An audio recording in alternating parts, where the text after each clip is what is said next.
Okay, ఇది మొత్తం suite room. Suit రూమ్కి మీరు ఎంత కాస్ట్, అంటే దీనికి ప్రైస్ ఎంత? 6,000 ఛార్జ్ చేస్తాం మేము. ఓకే, రూమ్కి 24 అవర్స్.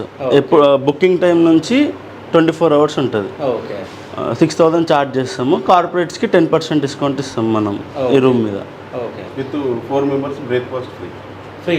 సో లంచ్ డిన్నర్ కూడా ప్యాకేజ్ ఉంది సపరేట్ ప్యాకేజ్. మన హోటల్స్లలో ఏంటంటే సిపి, ఈపీ, ఎంఏపీ, ఏపీ అని ఒక 4 డిఫరెంట్ ప్లాన్స్ ఉంటాయి హోటల్స్లలో. ఓకే, దానిలో ఏంటంటే సిపి అంటే విత్ కాంటినెంటల్ బ్రేక్ఫాస్ట్ తోటి ఇంక్లూడ్ అయి ఉంటుంది. ఓకే, ఎంఏపీ అంటే any one major meal, lunch or dinner. Okay, plus AP అంటే ఆల్ బ్రేక్ఫాస్ట్, లంచ్, డిన్నర్. మనం మొత్తం అంటే ఒక ప్యాకేజ్ టైప్లో. ఇప్పుడు ఎవరైనా వచ్చి బయటికి వెళ్ళి మళ్ళీ సపరేట్గా దానికి ఒకటే ప్యాకేజ్లో మనం మొత్తం breakfast, lunch, dinner and room అంతా అకామిడేషన్ ఇచ్చేస్తాం.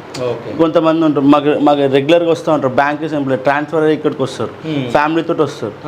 వాళ్ళు ఏంటంటే ఇక్కడ రూమ్ స్టే చేస్తారు. మళ్ళీ ఫుడ్ కోసం వాళ్ళ బయటికి వెళ్ళి లేదంటే కింద రెస్టారెంట్కి వచ్చి సపరేట్ ఆర్డర్ చేసుకునే బదులు వాళ్ళు ఈ ప్యాకేజ్ తీసుకుంటే ఏమైపోద్ది అంటే ఎవ్రీథింగ్ వాళ్ళు ఇంక్లూడింగ్ ప్యాకేజ్ వాళ్ళు ఒక రూమ్కి పే చేసే టారిఫ్లో వాళ్ళకి బ్రేక్ఫాస్ట్, లంచ్, డిన్నర్, రూమ్ అన్నీ వచ్చేస్తాయి. వాళ్ళకి ఎక్స్ట్రా ఖర్చు ఏమి ఉండదు. ఇంకా ఏది ఉన్నా ఈ ప్యాకేజ్లో బటన్ కూడా ఉండదు, అంటే బయటకు వెళ్ళి మనం తెచ్చుకోవాలి, అది మొత్తం ఇక్కడే అందుబాటులో. అదే బయట ఎట్లా అంటే ఇప్పుడు సపరేట్ మనం ఇద్దరం పోయి తిన్నా కానీ 1000 రూపాయలు ఈజీగా అవుద్ది, 1000 రూపీస్ వరకు ఈజీగా అవుద్ది. ఇక్కడ ఏంటంటే ఒక 500 ఎక్స్ట్రా ఉంటుంది కావచ్చు మీ రూమ్ బిల్ కంటే, ఒక 350 లేదా 400, 500 ఎక్స్ట్రా ఉంటుంది కావచ్చు. కాకపోతే మీకు మొత్తం మీల్ అంతా ఇంక్లూడ్ అయిపోయి ఉంటుంది. ఓకే,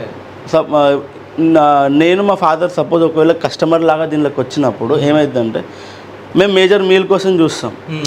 ఇప్పుడు మేము ఇద్దరం తినాలనుకుంటే మాకు ఒక 1500, 2000 బిల్ అవుతుందని మేము ఎక్స్పెక్ట్ చేస్తే ఇక్కడ 1000 రూపీస్ ఎక్స్ట్రా పే చేసినాం అనుకోండి, మా ఇద్దరికి ఇక్కడ మీల్ అయిపోతుంది, బ్రేక్ఫాస్ట్ అయిపోద్ది, లంచ్ అయిపోద్ది, డిన్నర్ అయిపోద్ది.